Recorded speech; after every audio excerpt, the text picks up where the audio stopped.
28 төрийн эрхэм үзэгчтэй MSC телевизийн бие Монгол хайртай нэвтрүүлгийн шинэ дугаар үзэгч та бүхэнд хүрж байна. За өнөөдрийн манай нэвтрүүлгийн зочноор Франц улсын иргэн Алан Дишак ирсэн байна. Оройн хүргэе танд. Оройн хүргэе. Урилга хүлээн авсанд баярлалаа. Би бас баярлж байна. За хоёулаа ярилцлага таны монгол хэл сурж эхэлсэн түүхээс эхлэе. Монголтой холбогдсон түүхээс эхлэе. Энэ сони асуулт байна. Би Монгол 1983 онд ирсэн. Тийм монгол хэл сурсан. Тэр монгол хэл сураад 86 он хүртэл 3 жил Монголд байсан. Ийм үед бол Монгол байхдаа хэцүү байсан. Ягаад гэвэл нэгдүгээр коммунист үед байсан. Тийм учраас чөлөөтэй биш. Хамаагүй гүнтэй ярьж болохгүй байсан. Ялангуяа би капиталист улсаас хүн ирсэн тийм учраас монголчууд надаас айлж байсан. Хоёрдугаар бол Монгол агаар бас хэцүү нөгөө хөтөн байна, өвөл хөтөн байна, сэрхэн байна.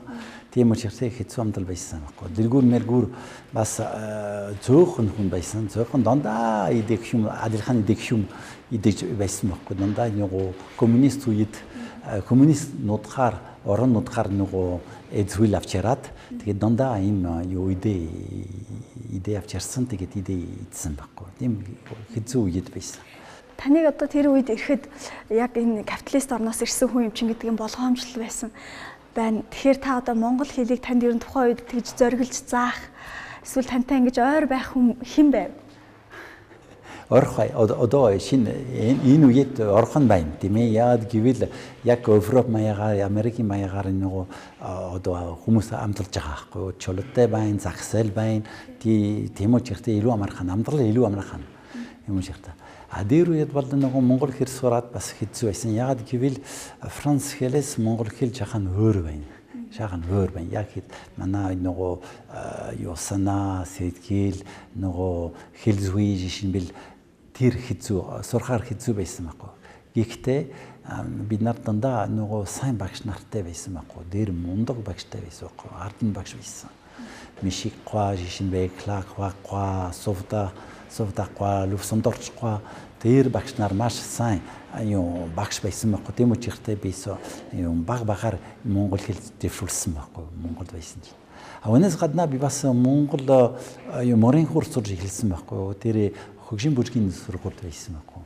Тэгээд энэ багш бол нөгөө Жамянгуа байсан. Тэгтээ Жамянгуа хэлсэн байхгүй. Би анхудаа хэлсэн анхудаа нөгөө капиталист улсаас хүнийг хичээл зарж байгаа байхгүй. Миний өмнө нэг болж хүн байсан байхгүй. Тэгтээ Монгол ийм үед Монгол морин курс сурахаар маш хэцүү байсан. Зөвшөөрөх хэрэгтэй байсан байхгүй. Энэ нөгөө боловсрын яамнаас зөвшөөрөөд гадаад яамны зөвшөөрөл авсан. Бас соёлын зөвшөөрөл авах гэсэн маш хэцүү зөвшөөрөл авах хэрэгтэй байхгүй. Зүүнний үед жишинбэл бас би нөгөө өвөөс халанд газар явсан байхгүй. Өвөөс халан газарт явхаар бас зөвшөөрөл авах хэрэгтэй байхгүй. Тэгээд энэ зөвшөөрөл авахаар хэцүү байсан. Тэгтээ авсан. Монголд оюутантай хамт бид нар нөгөө том ачаа машинаар явсан чи би Монгол мондуулгаа гэж нөгөө улаан түүхтэй байсан байхгүй. Яг коммунист үед байсан. Тэгээс өдөрт өвөөс хатаад тэгээд нөрөө хийгээд ингээд их мэттэй шүн унтаж байсан чадахгүй байсан. Олуулаа унтаж байгаа дандаа анекдот юм уу нөгөө инэт юм яаж байгаагүй бас шүн унтаж чадахгүй байсан. Тэгэхээр босоод өглөөнд ажил хийгээд жахан хүчтэй биш байсан. Тэгээд тухайн үед таныг одоо монгол хэл сурж байхад одоо бас таныг хүлээн зөвшөөрөөл одоо энэ капиталист орны хүнийг хамаагүй одоо соёлоо зааж өгөхгүй гэдэг ч юм уу морин хураа зааж өгөхгүй эсвэл монгол хэлгээд тантай адилхан яг ингээл хэцүү тантай адилхан одоо нэг капиталист орноос иржсэн тийм оюутнууд байсан хэр олон байсан юм. Тий бас байсан байхгүй. Энэ дээр үед нөгөө японууд байсан. Таван оюутан англи хүн байсан. Франц хүн байсан. Түүнээс гадна өөр байгаагүй. Дандаа нөгөө коммунист улсын оюутнууд байсан. Та одоо 83 онд таныг одоо оюутан болоод залуухан байхад нь олон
коммунист үеэр бол Франц Монгол хоорондоо 2 жилийн нэг удаа хөдөлмөр хийн байхгүй юу?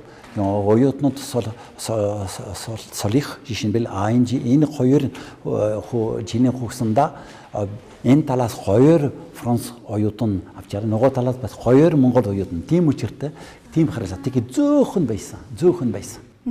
Одоо бол энэ оюутан солилцоол нэмэгдсэн биз?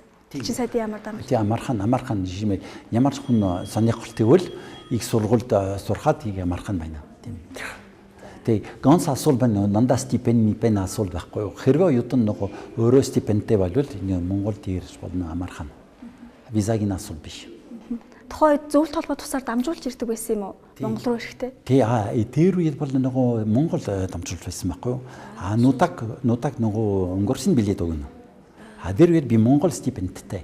Стипендтэй гадаад оюутан 2 удаа илүү Монгол оюутнаас 2 удаа илүү стипендтэй байсан байхгүй. Дээр үед бол Монгол оюутан 260 төгрөг байсан. Би гадаадхан бол 475 төгрөг байсан. Тэгээ маш баян байсан мэт ирэх үед байхгүй. Амтарч шатаж байсан. Багс үнэмлэхтэй тусгай пропусктэй. Тэр пропуск дата бас нөгөө дипломатын дэлгүүрт очиж болно. Эсвэл нөгөө тусгай нөгөө дэлгүүрт очиж болно. Дандаа махаваад гоё юм авч болж байсан. Танд бол хангалттай байсан студент чинь тухайн үед. Тий. За. Би Монгол хайртай нэвтрүүлгийн энэ дугаарын зочин Франц улсын иргэн Алан де Жакем. Тэрээр 1983 оноос хойш Монголын үндэсний хөгжмийн зэмсгийг судалж, олон 10 ном тохиомлыг Францаас Монголоос Франц хэл рүү орчуулан гаргасан монголч эрдэмтэн юм. Одоо тэрээр бүгд найрамдах Франц улсын элчин сайдын яамны соёлын зөвлөхөөр ажиллаж байна. Тэр үед нэг коммунист үед залуучууд мэдхгүй байна. Энэ үед залуу байхдаа би өдрийн тэмдэглэлийн дэвтэр бичсэн байхгүй юу? Яг өдөр юу хийсэн бэ? Ямар гэж үзэн. Энэ материал сонгуулад сая би ном гарсан. Тэгээ францаар ном гарсан.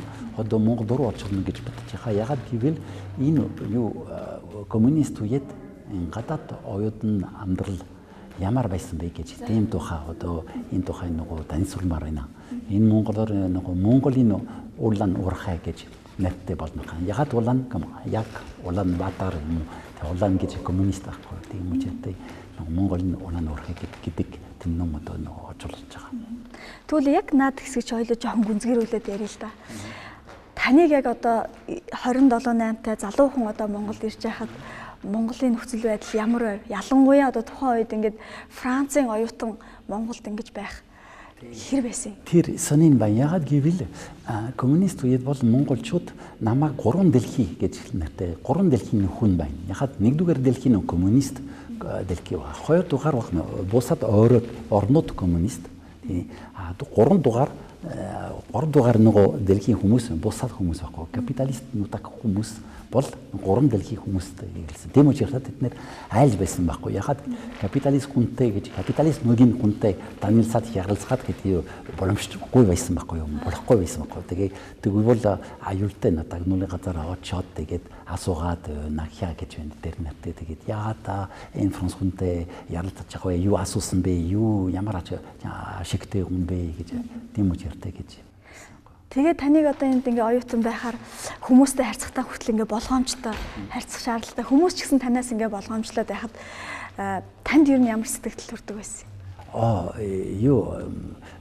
Надад ер нь сэтгэлд өндөр байсан байхгүй. Ягаад гэвэл боломжтой байсан. Хүмүүс Монгол яг Монгол соёл, Монгол хэл, Монгол иргэншилтэд танилцуулахаар надтай танилцмаар байсан байхгүй юу. Яг гэвэл коммунистын доор яг Монгол үнэн соёлтой байна гэж хэлдэг байсан. 1986 оноос хойш одоо Монголтой холбогдчихэ гэж ингэж үзэх юм бол 30 орчим жил бол та Монголтой холбоотой байж. Тэгэхээр одоо Монгол хүний нэг тийм зан чанар яг та юу гэж тодорхойлох вэ? Тэр асуулт хэцүү байна. Яг гэвэл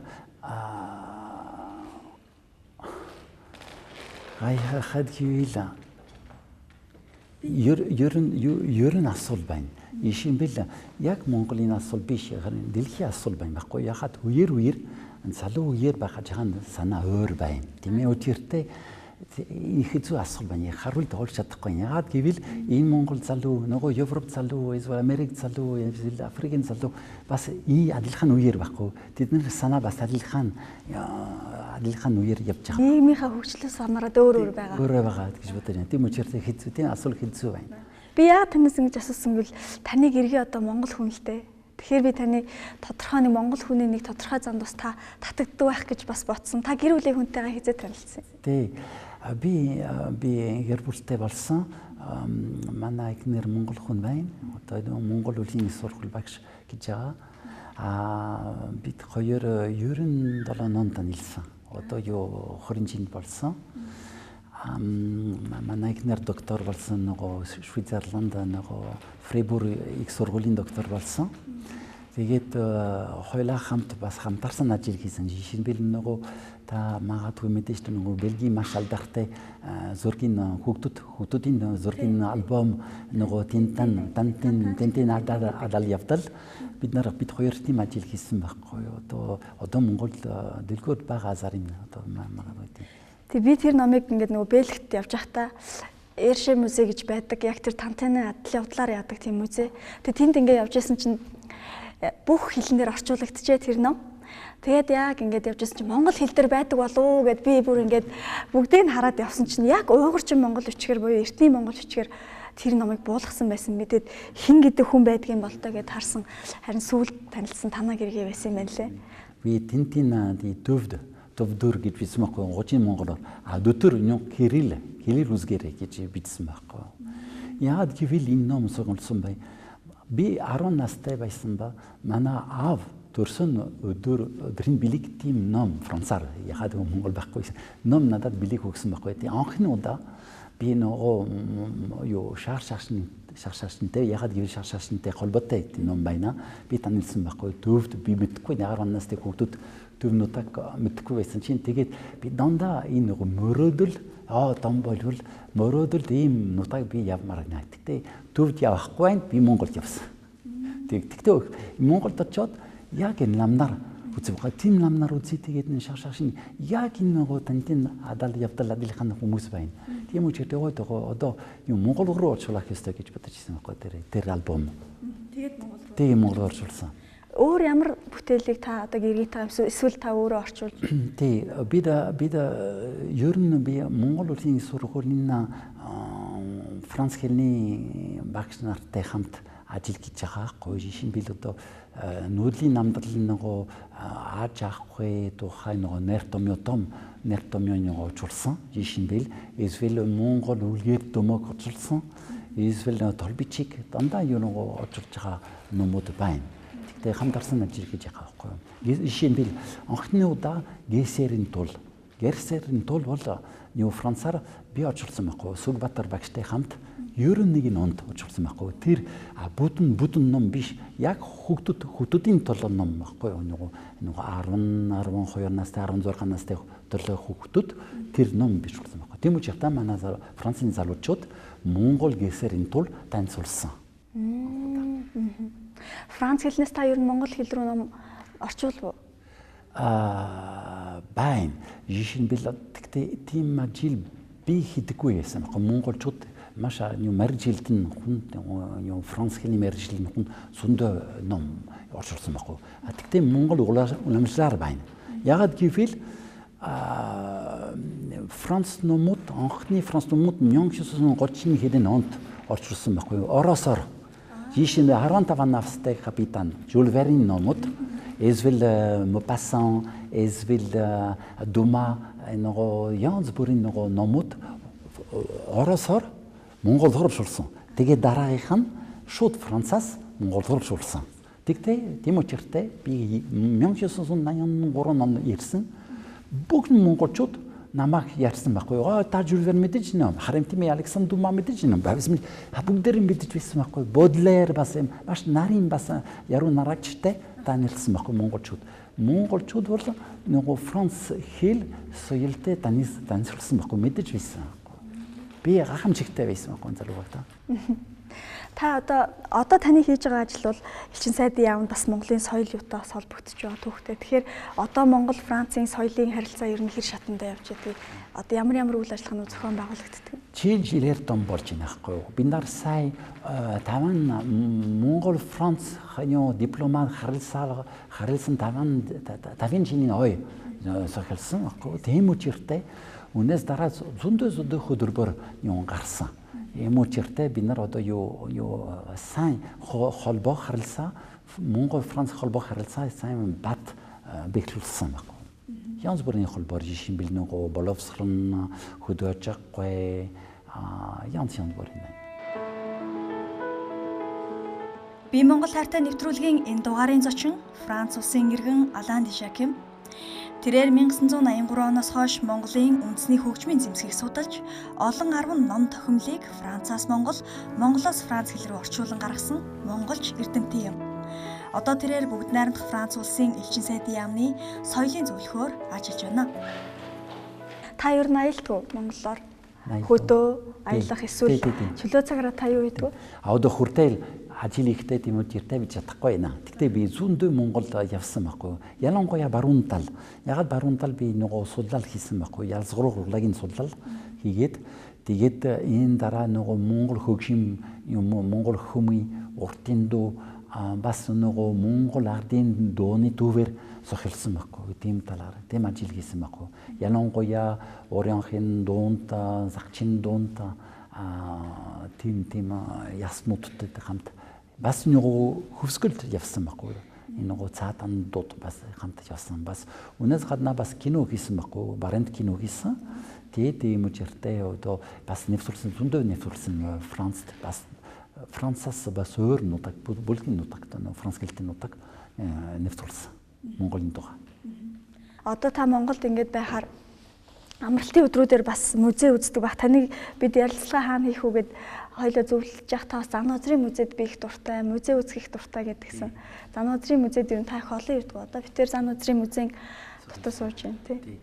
Би энэ музей маш дуртай. Ягаад гэвэл нэгдүгээр бол би Монголд 83 онд ирээд анхны музей үзээд тэр музей байсан. Тэр музей байсан. Ягаад гэвэл би мэдэж байсан байхгүй юу? Энэ Занаа базарын Монгол том уран бүтээлийн том сохилж байсан байхгүй юу? Уран бүтээлч хүн байсан байхгүй юу? Ийм үчиртэй энэ анхны музей гарсан тэр музей байсан. Дараагийнх нь би Монгол Франц хамтарсан юу үзэсгэлэн Францад юу сошиал байгуулсан байхгүй. Манайд Ази урлагийн музей гимэ гэж нэртэй ийм ажил хийж байгаа байхгүй. Тэгээд үнээс гадна бас Сан Франциско бас тийм юу үзэсгэлэн бас сошиал байгуулсан байхгүй. Тийм үчиртэй Занаа базарын тухай. Ийм үчиртэй Занаа базарын музейтэй их холбоотой байна. Одоо та хэдэн жил одоо Монголд таны одоо ажиллах хугацаат нь хэдэн жил байх вэ? Цаашид ер нь та юу хий гэж бодож байна? Би одоо 2 жил хийнэ. 2 жил энэ дараа Монгол суух Франц руу явах гэхдээ дандаа ажил байна. Дандаа нөгөө эрдэм ажил байна байхгүй юу? Яагаад гэвэл Монголоос гарах болохгүй байна. Яагаад гэвэл баг насандаа монгол хэл сураад монгол ихнэттэй бас монгол хүүхэдтэй болсон чинь тэгээд одоо би Монголд амтралын төлөнд нөгөө холимог Франц монгол холимог байна. Тийм үчиртэй юу дандаа ажил эрдэм ажил одоо юу хиймээр байна. Та урлаг судлаач юм чинь бас одоо манай баруун нутгийн хөөми за бусад одоо соёлуудыг судалсан тусгайлан одоо дуртай Монголын хөгжмийн зохиолч эсвэл та ямар нэг монгол хөгжим тоглолтгүй? Монгол хөгжим одоо юу бараг тоглохгүй болсон байхгүй. Ягаад гэвэл нөгөө өдрөөс өдөртөө практик хийх хэрэгтэй байхгүй. Тэгээ Францад тэг хэцүү байна. Монголд одоо буцаад тэгээд удахгүй би дахиад Монголын нөгөө ардны хөгжим одоо юу практик хийнэ байхгүй. Дасгал хийнэ. Сургууль нь. Ямар хөгжим вэ? Морин хур байна. Би юу морин хур одоо юу дасгал хийхэд яг Монгол ардын юу дууны аялгау эзвэл дууны уртын дууны аялгау тийм сурж байгаа байхгүй. Аунаас гадна би чадахгүй байна. Яагаад гэвэл сайн нөгөө яг орчин үеийн юу хөгжмийн зохиолоо тоглох маш дасгал хийх ёстой. Би энэ зэрэг явж чадахгүй байна. Тэр жаргал жоохон мэрэгжлийн төлөө юм. Тийм мэрэгжлийг хэрэгтэй болохгүй байна. Одоо та ер нь дахиад одоо төлөвлөж байгаа номын зохиол их үү, эсвэл монгол хэл рүү орчуулах, эсвэл монголоос тийшээ франц хэл рүү орчуулах тийм төлөвлөгөө бий юу? Байна. Гэтэ яг одоо зүгээр ирээдүйд цагт тийм ажил хиймээр байна. Ялангуяа нөгөө Монгол нуудлын амтралын тухай бас энэ тухай бас ном бичмээр байна. Монгол нуудлын амтралын тухай бас Монгол холоо нөгөө дооны холоо энэ тухай ярихгүй. Уртын дөө хөми яг нөгөө юу болж энэ холын дотор юу байна юу хийх вэ гэж тийм одоо юу судлал хиймээр байна. Ийм судал хийсэн ийм яг энэ төрөл дээр судалгаа хийсэн Франц эрдэмтэд ер нь хэр олон байдаг юм бол? Тэгтээ жаахан байна. Нэг нь байна. Манай шав байсан одоо юу зэрэг хамгаалсан шав одоо тийм Монгол хөми одоо юу том судлал хийсэн. За бидэнтэй одоо ярилцах цагийг гаргаад тэгэд энд ирж Зан Азрын музейд ирж бидэнтэй ярилцлах хийсэн үзэгчтэй маань уулзсан өөрийнхөө амьдралаас хуваалцсан танд маш их баярлалаа. За баярлалаа. Таны ажил амжилт хүсье. За баярлалаа. Бас амжилт хүсье. За баярлалаа. Үзэгчтэй энэ 7 хоногийн Бие Монгол тайртай нэвтрүүлэг ингээд өндөрлөж байна. Дараагийн 7 хоногт уулзлаа түр баяртай.